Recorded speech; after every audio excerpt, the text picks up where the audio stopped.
Well, hi everyone. Hope you guys can join me for my lesson. I'm going to be taught live by the wonderful Fred Karpoff, who is also on the screen here. If you haven't met Fred, then you're going to really enjoy this lesson. I will be under the pump, I know that, and he's going to be giving me homework and practice and things to do. But Fred, give us the little 1 minute about you bio so that people know, in case they're not sure who you are. Okay, well, I'm Fred Karpoff. I'm the founder and artistic producer of Entrada Piano. I'm currently also professor of piano at Syracuse University in Syracuse, New York. But as Entrada, I lead and guide pianists and teachers around the world to be confident in how they play the piano so that you can confidently address any technical problem that you might find, whether it's in arpeggios, trills, tremolos, octaves, repeated notes, chords, pedaling, etc. And that's integrated with sonic conception and musical listening from the beginning, from the outset. So those are always intertwined. That the artistry and the technique are something that we have always inseparable. And you are going to see us, see Fred discuss and explore these things with me in my lesson. So we're going to be working on three works. We're going to start with some arpeggios in Chopin's Third Scherzo. We're then going to have a look at Chopin Opus 10 number 1 in C major, the big arpeggiated etude. And then we're going to finish, if we have time, with a little bit of Scarlatti. Fred's going to give me some tips on the trills, lots of trills in this particular Scarlatti, and some repeated notes, but we might just stick to the trills today. So I'm going to jump back onto the piano in a second. For those of you watching, great to see you. If you'd like to chat, feel free to leave a message. They should show up, and we would love to answer questions as they come up as well. We can even bring up the chat onto the screen, I think, if I do this, which would be kind of cool. So we can actually see what you guys are saying. And we really want to make this a learning experience for everyone watching. So yes, I'm going to be taught, I'm going to be learning lots of things, but the whole point of this, I guess, is twofold. One, that if you're learning any of this repertoire or teaching it, or you would like to, then you'll learn some tricks about how Fred teaches. And that's always the best way to learn, I think, about advanced teaching. And secondly, we wanted to use this as an opportunity to encourage you all to go and seek out your own teachers and further instruction and keep on challenging yourself, as I will be doing in front of Fred, who's a much better player than me. I've got lots to learn, and I'll get straight into it. Fred's shaking his head. No, I just wanted to say it's just so inspiring, what Tim's doing, and I feel fortunate and honored to be in the situation because I learn in every lesson, no matter who I'm working with, and that includes when I'm the student as well. But it's really what I think music should be about: a collaboration, a sharing, and putting yourself out there and taking chances because we only have this one wonderful life to live. And so many teachers I've heard get discouraged and they say, "Oh, I don't have time to practice anymore." And I think they're not playing for themselves. And hopefully we can perhaps guide and inspire some of you who are watching to take those chances, to remember what brought you to the piano in the first place, because you want to give to your students clearly when you say I don't have time anymore, but you're going to have even more to give to your students when you're recharging your own batteries and remembering what it's like, the magic of feeling the music coming through your fingers and finding an easier way to play the piano. Sounds good. All right. Let me turn my keyboard on so you can have a look at what I'm playing. Cameras, there's a number of different camera angles we both have. I know that there's a little bit of a delay. The sound is in sync. There may be a delay in the video. We're going to be working on that as we improve this series over time, but hopefully it won't be too distracting and it will be okay for you to learn what we're doing. Okay. I'm going to move my mic a little bit closer.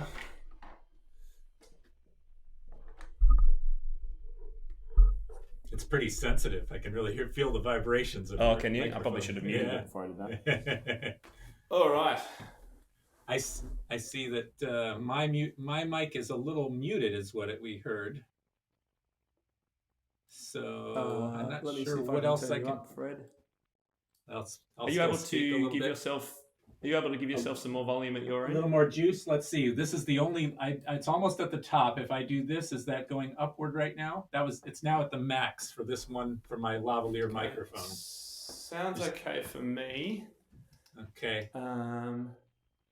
can hardly hear Fred, Barbara said, so... Oh, no. I can hear you okay. Okay, so we'll see how we go. Let's get started anyway. So Yeah. Lee's just asked, what are we doing? We're going to start with Chopin's third scherzo, so this one. But we're not playing that little bit. So what we're going to do is we're going to skip through to bar 243, where we've got these big arpeggiated passages. And my challenge, and what I'm hoping Fred can help me with, is I can play the arpeggio, so I'll play it now.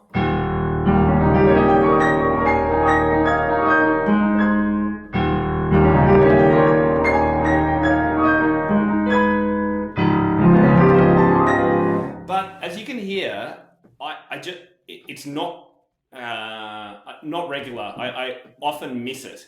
And you only get one chance with this to get it right. So what I'd love for your help with, Fred, is some strategies, particularly with the second one, the D flat one. So I'll tell you how I've been practicing this. So I'll do hands, for example, hands separately.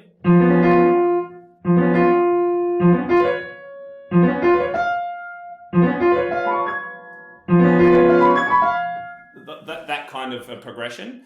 Just breaking it up and then together. But what I find is I can't get it consistently enough that I will guarantee I know every time I'm just going to get it. Right. So a couple things I'm noticing from here, and we were just talking just before we came live that we're getting used to the lag. But first of all, this is one of those passages that is not... It's good that we're starting out with this, because Opus 10 number 1 is sort of a progression. You have to keep working on it. You have to keep doing practice, do your homework. This one, I think we can probably maybe tidy up a lot, even in today's session. And I should tell you that in case you're not aware of it, because this is the first thing you played. From my perspective, you're playing actually faster than you're ever going to need to, because so I think that's where you're losing some of the regularity of the pulse on there. So you have and what's good about Tim is you have really good momentum and the flow. I think if we break some things down a little bit closer, it's probably better if I put another of my camera views. I don't have two at the same time, but I do have, probably the overhead is better first. And so when you're playing the first thing, I'll play at a sort of, I think it's still in the range of tempo, but I think we need, if you think about how you play this passage, right? When you play, right, and it's going to get faster. We have ebb and flow in Chopin, but if it's suddenly way faster, that might be more than you need. But so for context, I'll just play a little bit of this as well. Before you got to it, so you have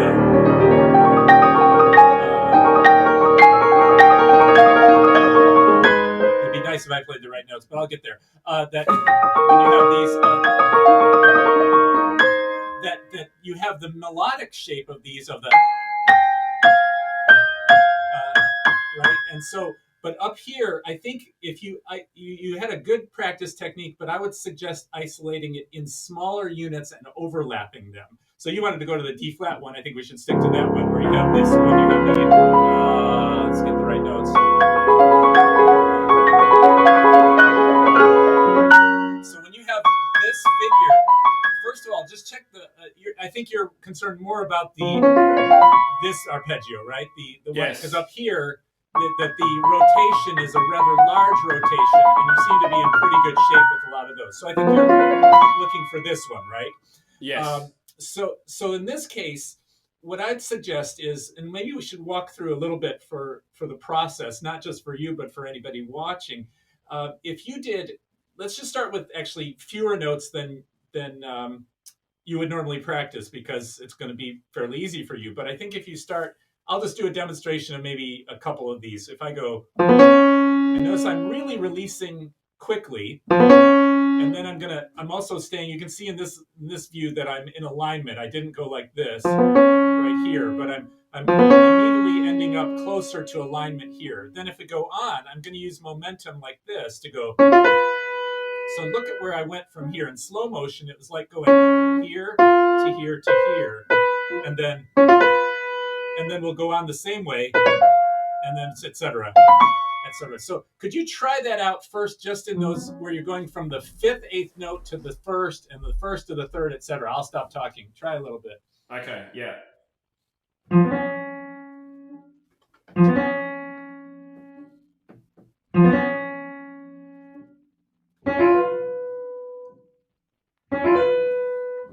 Good. Missing this one. Good. Tim, can I interrupt you for just a second, Tim? I'm looking at from technology. I can see myself really large, but let's see. I'm too big. Hang on. Good.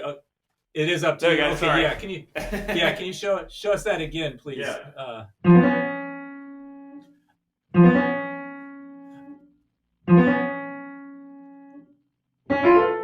Whoops.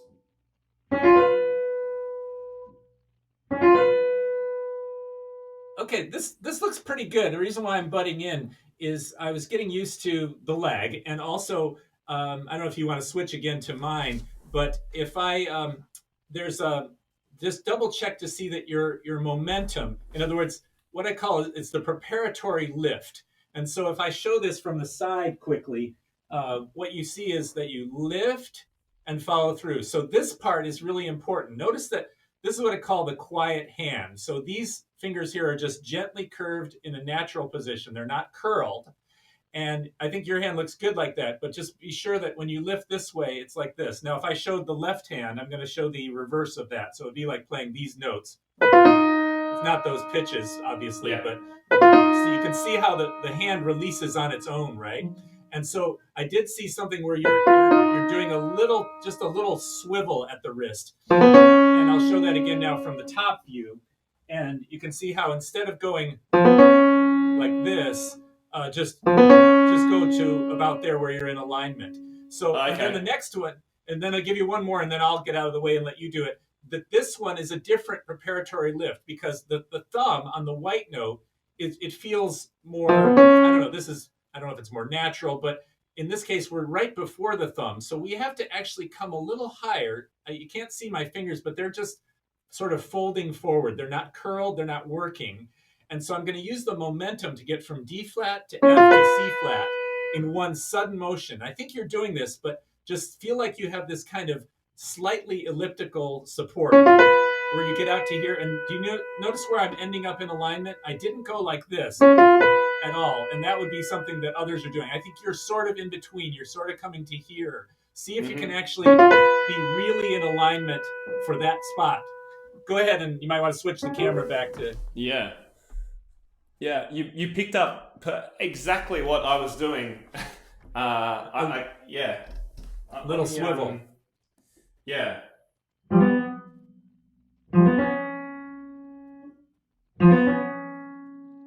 Right, and be careful you don't accent the first note. Let the first one be sort of light, like you're an upbeat to the D flat. Yeah. Better. Good, try the next one. Now, Tim, can you prepare that a little bit more? Like lift forward like this. You can see it probably. We don't have to shift the camera, but see how I'm lifting like this? Just mime it once. Mime it forward. Yeah. And then imagine, I don't know if you ever saw those old cartoons, like we had Snagglepuss. I don't know if you know, but he would go exit, stage left. And before he would go left, his body would go to the right. And then he'd suddenly go shoot. So you have to kind of go, you have to go to the right. Like going... Yeah.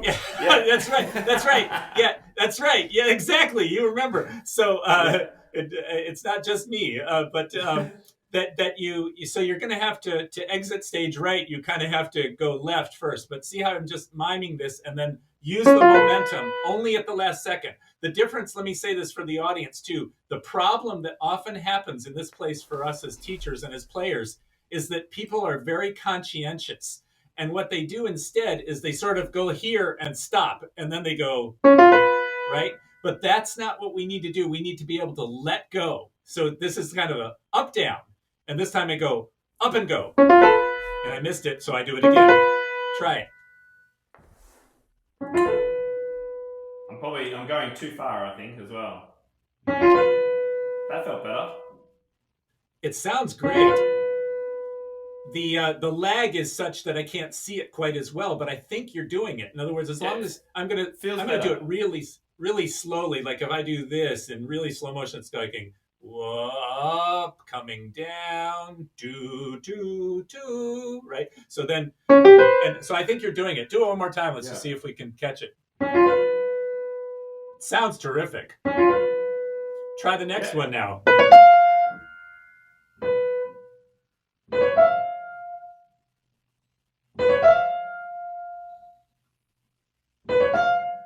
Good for you. Yeah. Yeah. So this is a It's a little bit more awkward because the thumb's got to travel, right?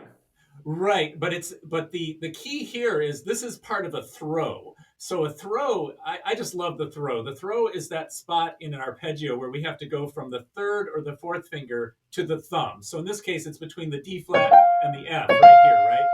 If we just for argument's sake or for learning's sake, let's say I go to a F major arpeggio, just because I can see my hand there. So in F major, we have to go from here to here to here. And the problem with traditional playing of arpeggios is that a kind of thumb under takes place. And so we end up with, I'm going to play in my left hand to show that too. It'd be kind of going like this, like that. But that, if you turn your hand over, you can see that your hand is tense then. Now, I'm not sensing that in yours, which is good, but I'm sort of preaching to the what do you call it? The gallery right now. No, but we've had conversations about thumb under and stuff, so I'm glad you're bringing it up. We did indeed, and because most of us learned that way, and the problem is that I view that as part of the I don't know if it's just an American thing. It probably came from the Germans before that, like the Stuttgart school in the late 1800s. But that notice that if I play, I'm doing F major here. If I want to get from here to here, hopefully, even though it goes so fast, even on this video, you can see that I'm suddenly getting over there. I'm not going like that, which is what I call the funky chicken. You can kind of see that my elbow's starting to come up on the side.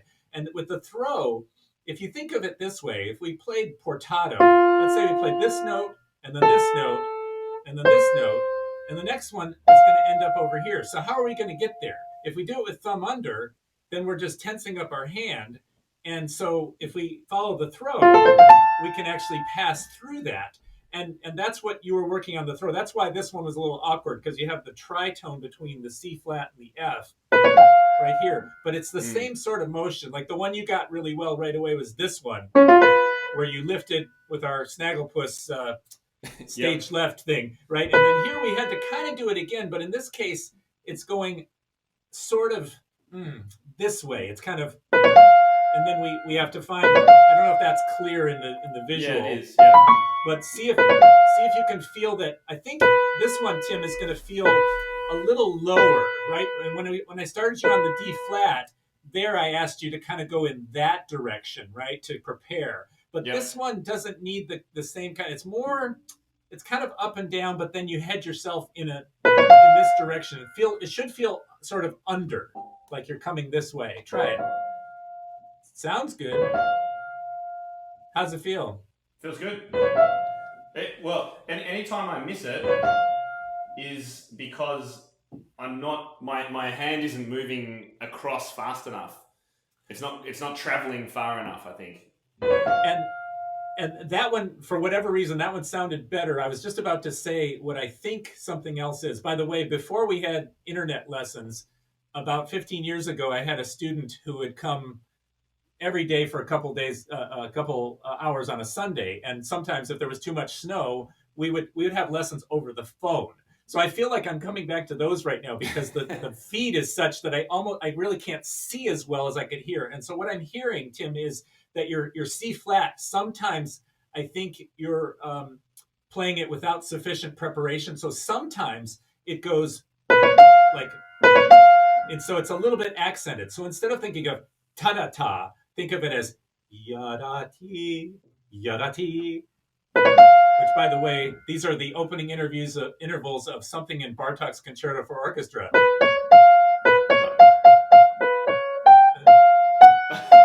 I don't know if you know that one, but it's in a different key. But it's it's the bassoons playing something. So anyhow, but notice that I have to lift. In a way, it's back to our Snagglepuss moment there. The lift and drop, but then use your momentum without accenting on your drop on the C flat.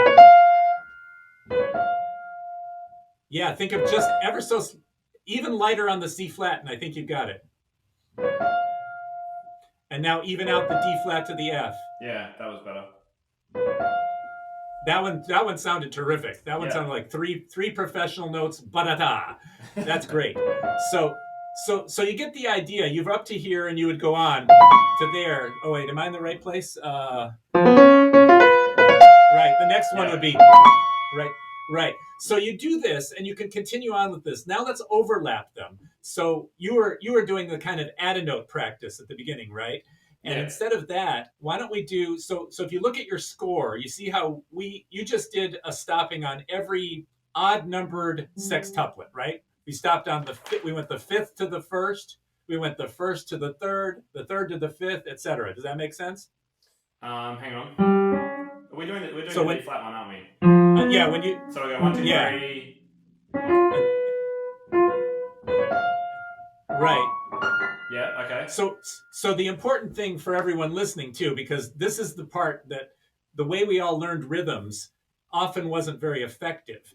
And if we can put these processes into practice, you get to start to playing better so much faster. I mean, it's more quickly it happens. And even in the last week, I've had 3 different students say, well, I really did the rhythms the way you were suggesting. That makes all the difference. I really believe that. It's not about me. It's about a process and owning it. And so if you understand looking at this in the score that you're going from the 5th note to the 1st, and then the 1st to the 3rd, etc., now you have the sextuplet. So we need to overlap them. And then you're teaching your body like a great dancer. You're learning choreography. So if you go down to the 6th note, which is the C flat, right? We're starting on the 5th and 6th, and then you're going to go the next 3. So now you're going from the 6th note to the 2nd of the next bar, which is right there. So try those. Does that make sense? Yeah. Those 2? Yeah, that's fine. I think that's good. So now go on to right. There's this. You still have the little bit of that but ba, right? Do you hear but up? Well, it's also a little bit rhythmically off. It's kind of going but up ba. So you have to. It's your preparation. If you go like that, I think you'll get it in one motion, like you're swinging a tennis racket. Sounds good. Try it again.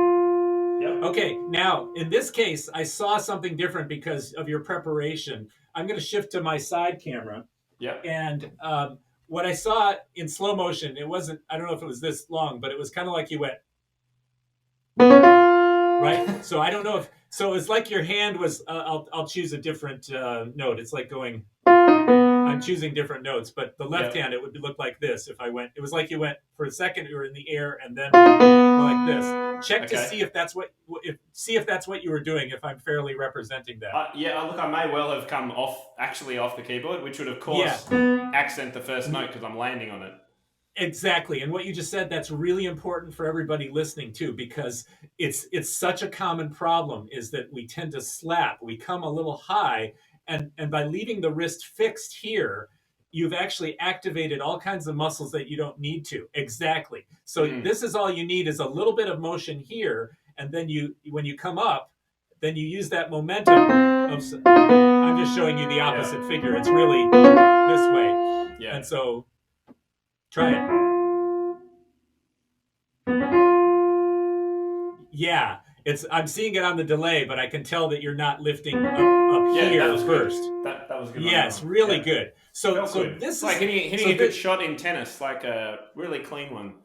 That's exactly it. Effortless.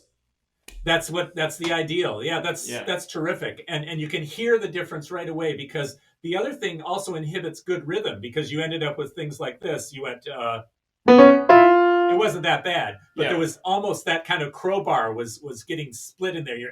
And you don't want that. You want to and what I just did, like I made a little bobble. Those are okay. It's better to take a chance to really go for it with a really free motion. And if you keep doing this, so you notice we stopped on the 2nd sextuplet, right? So you know what's the next pattern that you need to do from here? Actually, you skipped over one. You need the F, C flat, D flat. Oh yeah. Okay. Right. Do you see why? Do you understand why? Well, so we did this and then this, but you're saying you don't want to do this. Yes, actually, this is the one that's next, right? So, in other words, you want to repeat the last note that the last note of the previous little practice nugget Yeah. is now the first of the next one. So we Okay. went from. So you're repeating that one, and we're going from this. If you look at your score, you're on the second sextuplet, and you're going to the fourth, right? So you're going to there. And then we'll go. Yes. Yeah. Okay. All right. That's good. Yeah. Uh, Because I was originally breaking it up into 1, 2, 3, 4. So by making the grouping smaller, I'm able to get the movement better in smaller bits, and then we join them together. You got it. I Yeah. mean, and if you have the right biomechanics and you're listening well and you're noticing, so you notice there were several different things. I was saying, okay, you had this lifted up, it was hanging in the air for a second too long. Even if it's a tenth of a second too long, we don't want to actually hold it. We want to be able to go up and go, right? You just have Right. to, and the courage of letting go. Once you let go, you actually gain so much control of the piano. It's so exciting, Yeah.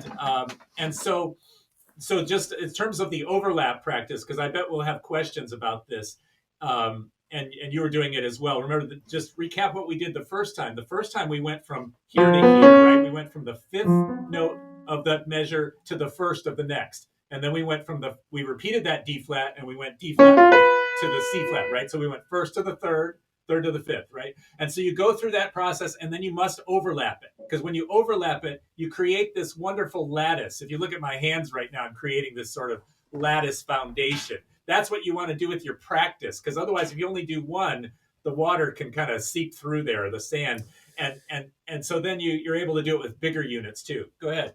Yeah, I think that's a great takeaway for everyone and for me, because even in these bits, when I'm practicing those, I'll tend to work in a group of four, and you would be saying, well, overlap them or so maybe, or something like that. Try and just connect them a little bit rather than do them in disparate groups, which is kind of what I tend to do more of. Right, right. And actually, you can. This is a place where I was just telling somebody recently. I said, I am capable of being organized. I'm not inherently organized. And that person's response was that most artists are not. That may be true, but I think if you're like I am, and this is a place where you can use organization very effectively, and eventually you can do these and even work in these kind of groups with the metronome as well, like when you're trying to get for speed. And in your case, Tim, remember I was saying I think you're actually playing faster than you need to. So you Yeah. want to actually use the metronome to actually get you back into your. It's like a timing belt adjustment later on. But I would still do all these overlapping rhythms, and we just showed right now just the two overlaps. Like I'm showing a unit here, and then another unit is like this, right? It's going to Yep. be they're going to keep overlapping, and so you do, in this case I said the odd numbered notes to the odd numbered notes, and then the even to the even. So in this case, this is a piece with sextuplets, and so one could go all the way to doing essentially seven notes, but I would advise that the next step for you after that, I'll go to my camera here, uh, is to take five notes. So this may take these things always take a little more challenge to explain and make sure they're understood. Then once you get good at it, then it becomes second nature, and you find you have a really, really powerful practice tool. So in this case, I'm suggesting that you go from here, the beginning of this passage, up to the C flat, just to here. That's five Okay. notes. So you're going from, think about this because we're in 3/4. So it's more confusing in a 3/4 bar to do this because you're going from beat 3 to beat 2 of the next measure. Make sense? Yeah, it does. Then where are you going to go the next time for the answer for the everybody who's thinking of the same thing? Well, wouldn't you do the same pattern starting with the F again? Well, no, Oh no, no, that's the actually, same, isn't it?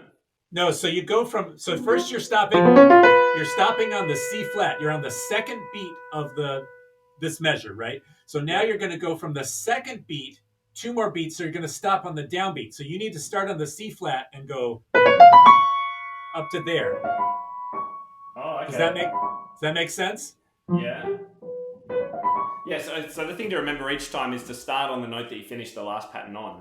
Yes, that's a major change from how I was taught rhythms. Because when I was 17, I was taught rhythms. They said, "Oh yeah," my teacher said, "Okay, the first time you do long, short, long, short, long, short, long," and Yeah. so we would do this. Oops, I made a mistake. And then he'd say, and then you do short, long. So you go. Oops.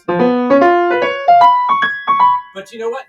And I was able to learn, and then pretty soon you do four notes. So you go. Oh, actually, it's. I guess it would be. Yeah, it'd be.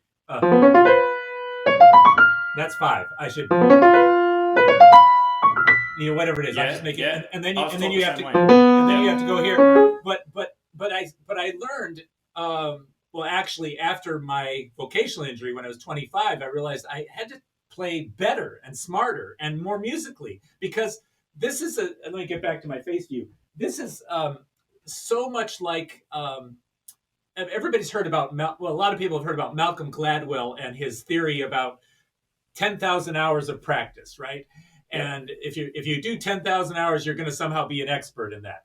Well, actually, that's if you just take it that way and you have to choose yes or no, I'll disagree with that. And so would he, interestingly, because he noticed that this is being applied very poorly. So it's an interesting concept, but it also assumes that you're practicing effectively and efficiently.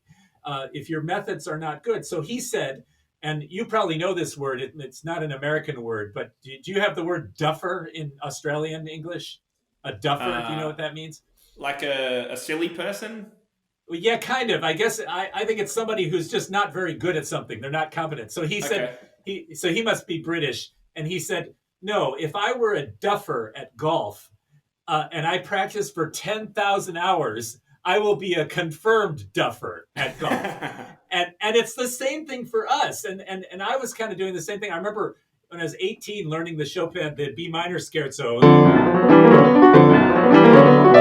these and practicing. And I remember at 18 thinking, oh, I'll never get this. I did the rhythms, and the next day it was coming along, and by the third day, I could play it at tempo, but I can only imagine how much tension I had introduced because I was using really fast rhythms, and your body can learn that. And when you're younger, you can get away with it.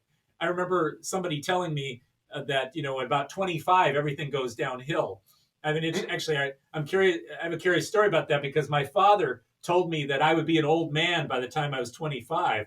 And so I actually had my injury when I was 25. So he was beginning to look like a prophet, except for I'm pleased to say that he also said I was going to lose all my teeth by the time I was 25, and he was completely wrong about my dental health. So that was good. Thank goodness. But but the thing is, there's some truth to this. That if we're not using, he was talking about my posture, and posture is job one for us as well. But this kind of usage of our biomechanics, if we really organize our practice well, you notice that what we just did was the first of the permutations. At least that's what I call them. There would be four in the series. Let me go back to this. So what I just showed you right now is that you would start your passage and go, and if that one was good, you'd go on with, and then a little faster, which, by the way, I like to do slow, medium, fast. Like I kind of like to go, and then a little faster, and then really fast. Oops, I missed it. Right? So make sure it's accurate. And that way you're also doing something expressive.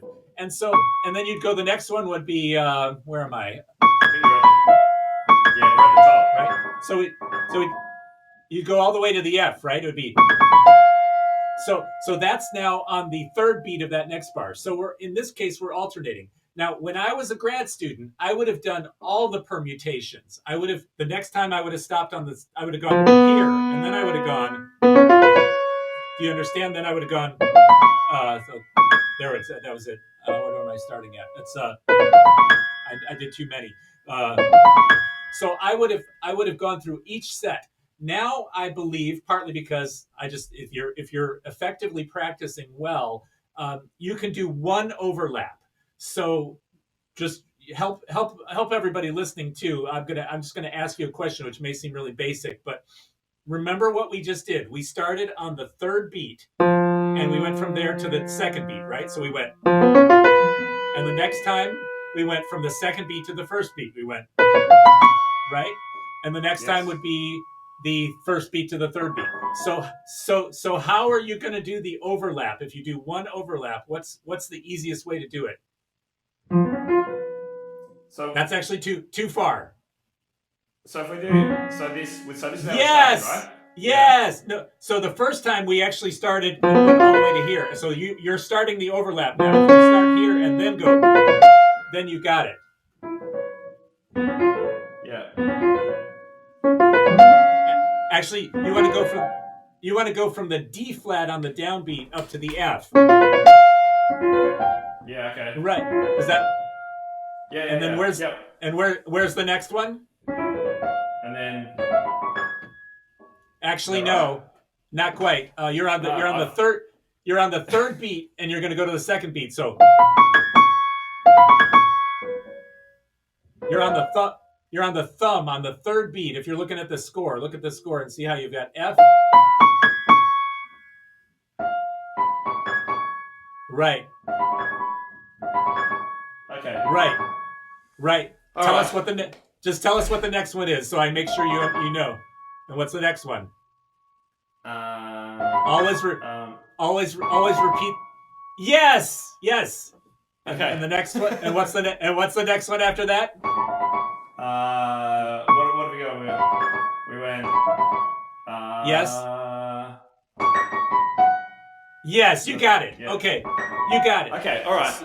I think I can. I'm just keeping an eye on the time too, Fred. Yeah. The other thing I've got to remember is to do all this with my left hand as well in the same way. Right. Exactly. And actually, Okay. if you don't mind, I mean, we got plenty of time to do other stuff.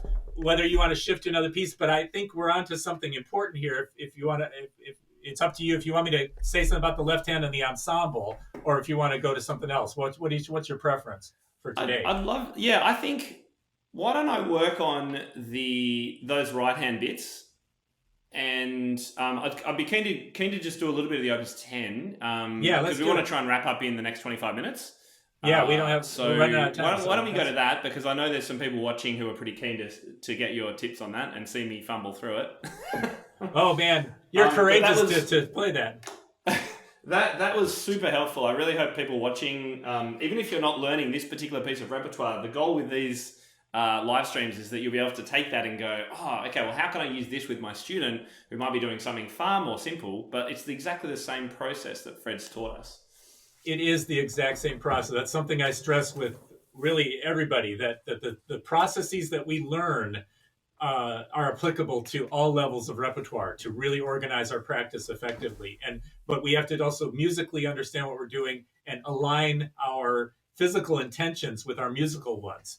And that's so exciting because we get results. I mean, I think about how much time I practiced as a grad student.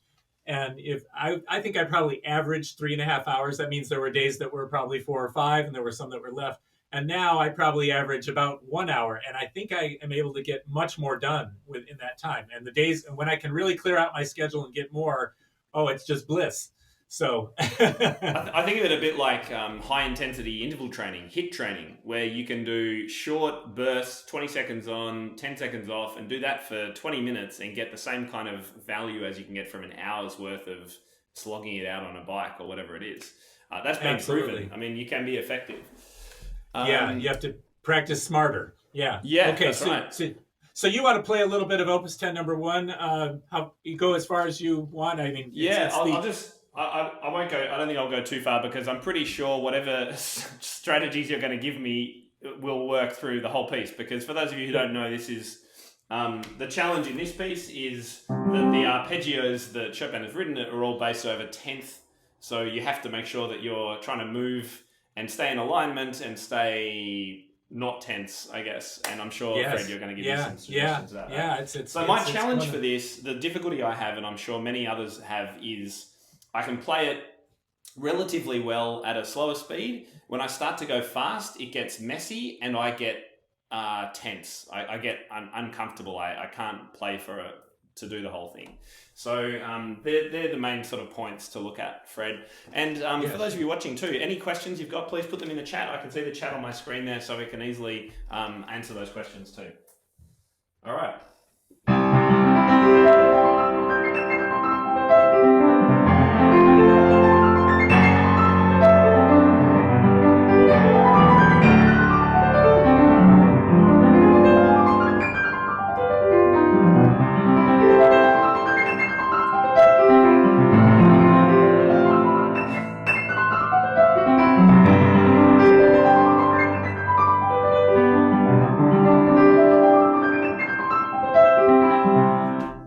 Fine. Yeah, fine. Thank you. I'm going to just shift to my camera slightly.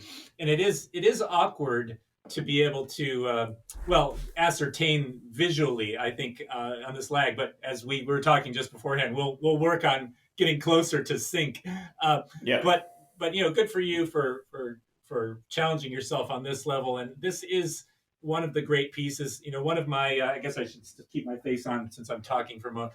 One of my main teachers is Anne Shine, and I was reflecting on how she gave this famous set of concerts at Alice Tully Hall, all Chopin, and she prepared them with Arthur Rubinstein, and that include all the etudes. And so I remember one of our studio classes where she had, many of us got up and played. I bet there were 8 different students who played this etude. And it was fascinating how many people had different approaches. And of course, she gave her a chance. It was fairly early in her teaching career to address these problems. And one of the main problems that we see that I think you're not doing, it's going by fast enough. It's actually quite hard for us to see. So I'll play it slowly first. That we want to show that. I guess I'll play in this register. Like my hand is on the larger side, and so some people get it in their head that they're going to play this in a position. They kind of see it as this chord, or like this. Most hands can't actually reach this comfortably, and Yeah. you and I can do it, but it would be unwise of us to do it. And in Right. fact, the other thing is that it's kind of like the Ocean Etude, Opus 25, number 12, which I think is also a very challenging etude, but it is easier to conceive of. It's the one that goes like this, because you have Oh, yeah. this. It's like you have a big 2-note slur. It's all going in one direction. What makes this one especially hard is you've got all these intervals that you have to negotiate, and so the accuracy, the amount of time you have to spend, as we say, woodshedding, or a friend of mine who makes films says, going to the factory. You have a lot of that technical work to do, but conceiving of it, like I'm at middle C right now, just because that's probably, well, I can play it here too, but I'll play in this register, and notice that my hand is in alignment for this position right here. I'm just quiet. Now, when I go to play the next, I'm going to play the G. I'm going to play C and G. My hand's going to go. And actually, think about it, Tim. This is related to what we were just doing in the scherzo, very much. because it's very much the being in alignment. But I think what happens is, first of all, for the audience, this is a really bad way to play. This is a quick fast track to tendonitis, to see your hand in this kind of stingray position. But instead of that, stingray, I like that. think of or manta ray or something. Yeah. But think of how, here's my thumb. But watch the next group is, and my hand is still small, right? So that the grouping is not this way, because if you play this way, your thumb is living in the past. I said it like it needs some sort of Zen Buddhism approach. It cannot live in the past. It needs in the present moment. And that means it needs to be released instantaneously. But that actually applies to every other finger as well. Because you can see, even as I play this, actually look at this C with the 4th finger. And when I play the E, even that, the 4th finger releases over the D, and the hand is, there is a little bit of rotation happening here, but I don't want to muddy the waters too much. I'm going to play this C, and then when I get to the G, the hand opens up just enough to get to the G, but it doesn't stay like this. It doesn't twist, Right. and it just goes here, and then you're able to conceive of this figure. And all of a sudden, all of these figures become more like this. They're more like, and which are not very difficult figures in isolation. Then the trick is, or like if you do, right? But if you're trying to think of it as as being stretched out, and that the hand, like we were saying in thumb under, you start to stress these abductor adductor muscles by keeping the hand open too far. And frankly, Tim, I just couldn't actually even tell because I couldn't see on the video. But in terms of speed, the process I would recommend is, first of all, conceptual. What I was just talking about in terms of seeing that you see this very fast, or I would probably this. I don't. My hand's also almost going out of the screen, but you can see that I'm getting these fast. But I would recommend, even before this, give yourself, if you have the patience, I would go all the way to where we were working on the scherzo, to go down to 3 notes at a time and overlap them. That means you're going to start out here and just go. In this case, since I didn't play the rest, if we look at the score, you notice I'm playing from the second 16th note to the fourth 16th note, right? If you look at the score, second to the C to the C is the second 16th to the fourth. So the next one, once I'm happy with that, and you see how my hand has ended up in alignment here? I'm kind of here. So if I go, see how it's there? The next one is going to be here. I'm going to do it slowly to really musically listen to. Couldn't be more easy, right? It's just do, mi, do, right? But watch what my hand's going to do as I lift and drop. We're still going to do our Snagglepuss preparation, and then we're going to release this outward. Yeah. I think so. But I'm automatically spreading my hand out, ready, which you're not doing. You anticipated my next comment. Yeah, in fact, let's show everybody that again. This is what I saw, and then I'll have Tim do it. You kind of went like this and over to here, right? Yes. So the hand, you see how the hand is twisted a little, and that's ultimately going to cause you problems to get speed. Because instead of that, watch, I'm just going to go to here, and I'm not worried. Even though I have to play that note with this finger, I know that in the next milliseconds, this is going to move as one unit and get this G. So later on, after you do this set of 3 notes, notice how the hand opens up and releases, and my 5th finger started to open up here, but it kind of ended up around sort of between the D and the E. Now I'm going to put it back at the D, and I'm playing the C, and I'm going to go... and notice where my hand ended up? It ended up here. And I think what we were showing the audience is that yours was a little bit ending up sort of like this, right? It was kind of going like that. So if you can feel like this, and you trust, you gained a tremendous amount of trust in your technique and yourself, that it's fine that you stop and you're going to eventually go to here. So then the important part is you're like, oh, well, I didn't practice getting to the G. Well, you're going to do that when you do the next set, when you overlap and go start here on the G. And notice that's the 3rd 16th note of the bar. So the next one we know is going from the 3rd to the 1st 16th, which is to this E. You're just going right here. Try that. Yeah, do that one more time, please. Yeah, let me look. What I'm seeing, Tim, is it's a little swivelly. I think I'm seeing it like this. It's a little like this. See if you can watch. So instead of that, try not to have, it looks like your 5th finger is already over the E. So this is where the leap of faith, and it really, you kind of have to intellectually kind of think about where you're going, because look at where we came from. When you came from that previous C, you were nowhere near this E, right? So let's go back to this one, and when we play, where do you end up at this point? Is this try do that again. Hang on, are we going back to the other bit, are we? Yeah, let's actually do the first CG. Oh. There it is. Okay, you're there it is. And you know what? I'm going to have you exaggerate something, Tim. Look at my hand for a second. Even though this is not how we're going to play the piece, we're going to have to move. But look where my 5th finger ended up. It only ended up on the C. And if you think about all of those pianists who have hands that are smaller than mine and smaller than yours, they would have to do this. And I think we can learn so much from people who have to be even smarter about this. I once had a pianist in a masterclass, a teacher, teach me about a chord that I was playing, and she got after me because she said I could play this chord in a MacDowell sonata because I was breaking it. And so she said, you need to use it. But she was saying that small-handed pianists are much more imaginative than large-handed pianists. And I've really tried to take that to heart.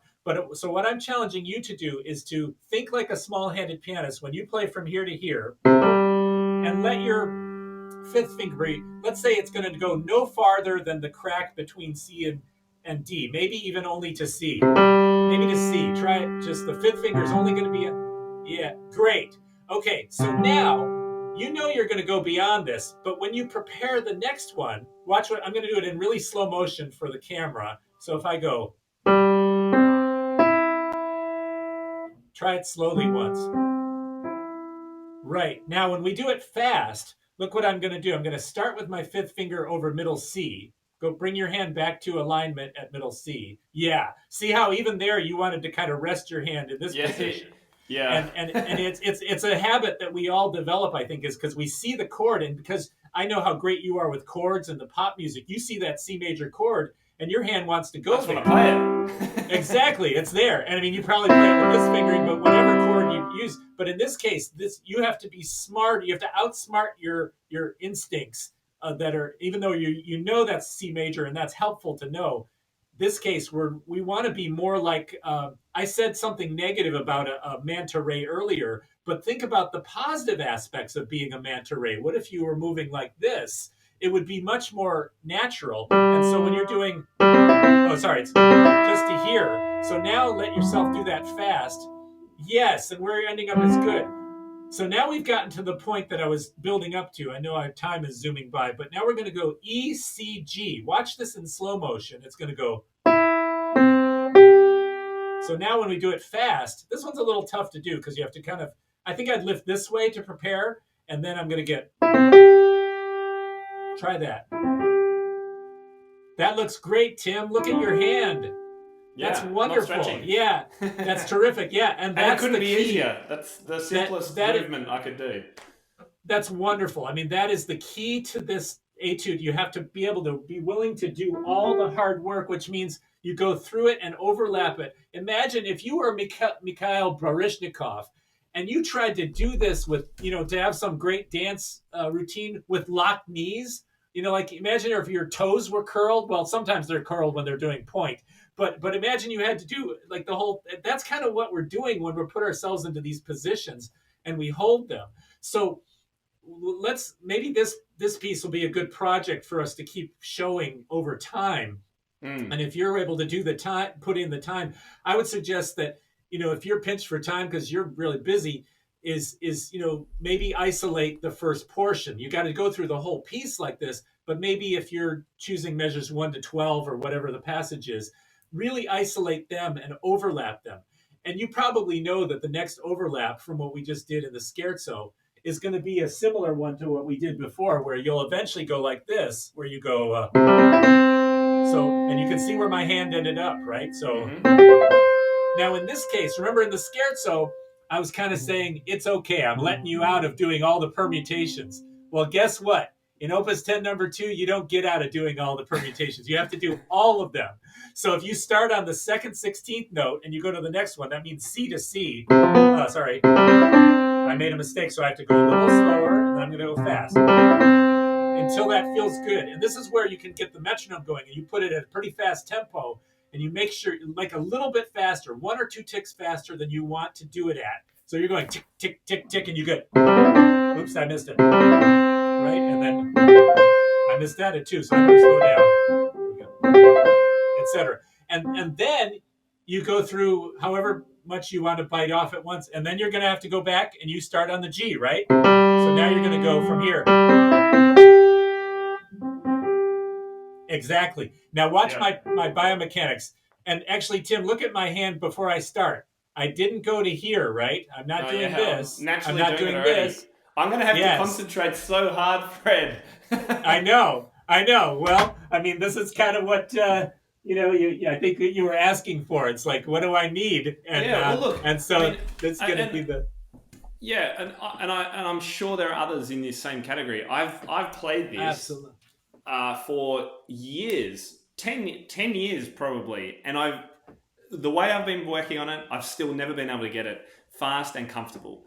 So I am 100% prepared to break this right down and see if I can finally get it. And I can't wait to kind of show that progress and be able to say, wow, Fred is the magician here. He can help anyone play this.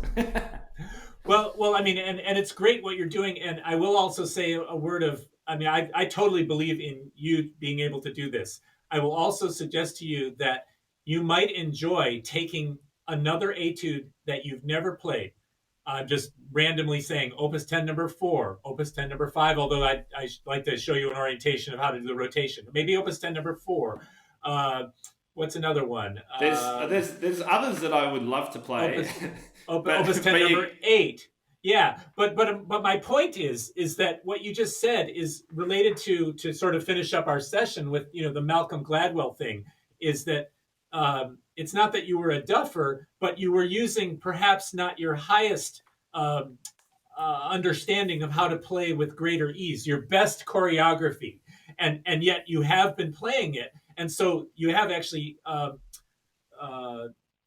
Actually practice some of that in. So I remember I worked for a while in the first part of my recovery with Julian Martin, and he pointed out to me that each successive piece that you play after when you're reworking things, gets better. And so you might enjoy, even as you're taking on this mountain, that you take another one on that's from scratch. And, yes. And see how it goes. But I don't want to discourage you or anybody else from taking on old repertoire.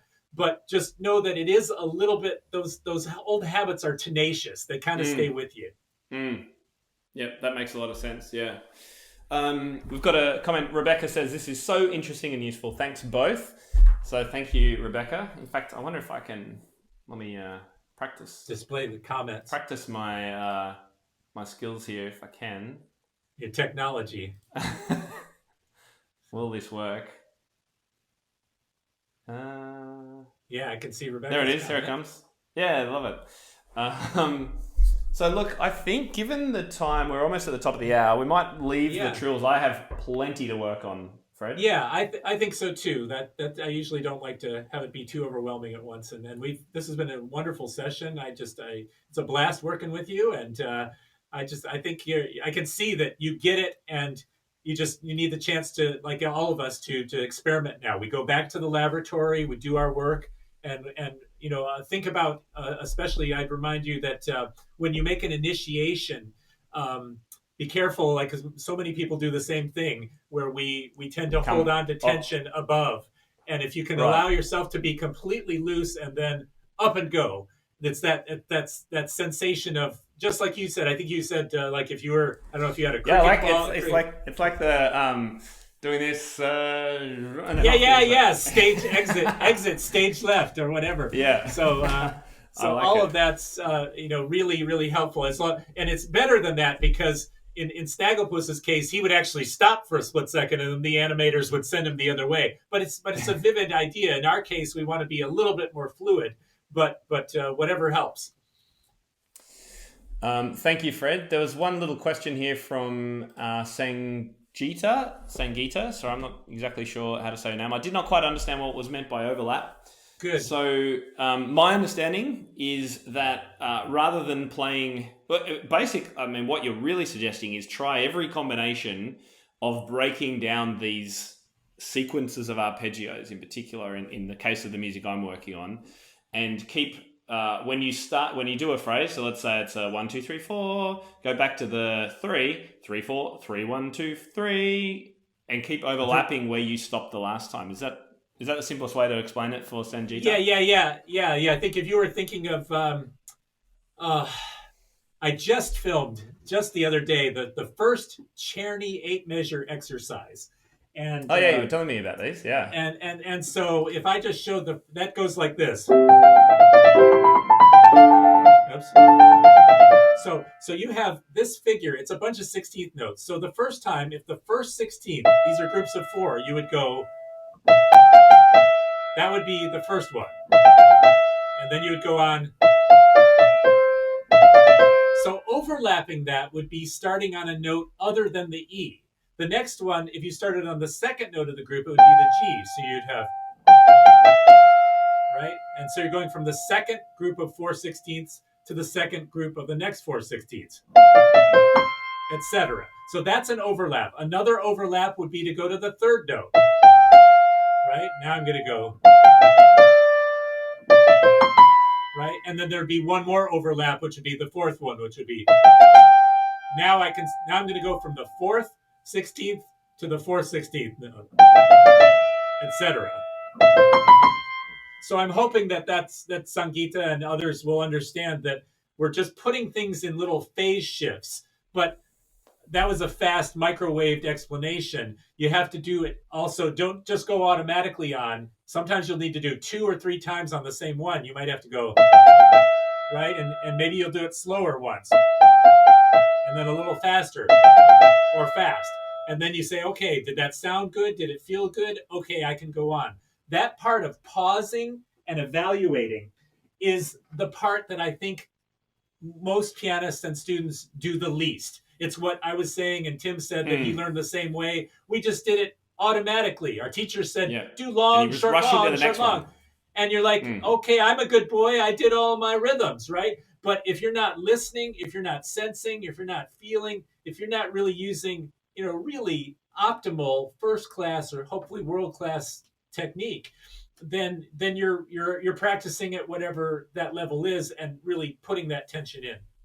Yeah, I'm thinking of it too in the coda of the scherzo, this section. That section, I'll definitely use exactly the same practice technique there too. You got it. Next week or 2 weeks we'll meet again, and I've got a technique for you to put about the hands together. But I think we probably have to wrap up for today. Yeah, I think so. Well, look, Fred, thank you so much. Sangeeta says thank you. Vanessa says so much info now to process. So we've got 2 weeks to process, everyone. Fred and I are going to meet back here again, same time, same place. If you want to revisit anything that we've talked about, then these are going to be in my YouTube channel and on Facebook. And we're likely to share these with Fred as well. He may put them up on his channels too. So thanks for joining us. We've had 8 to 15 people joining us, which is great. Hopefully we'll build that over time because I have learned an absolute ton, Fred. It's been great. Hey, my pleasure. Really looking forward to more. This is a lot of fun. Brilliant. All right, everyone. See you later. Okay.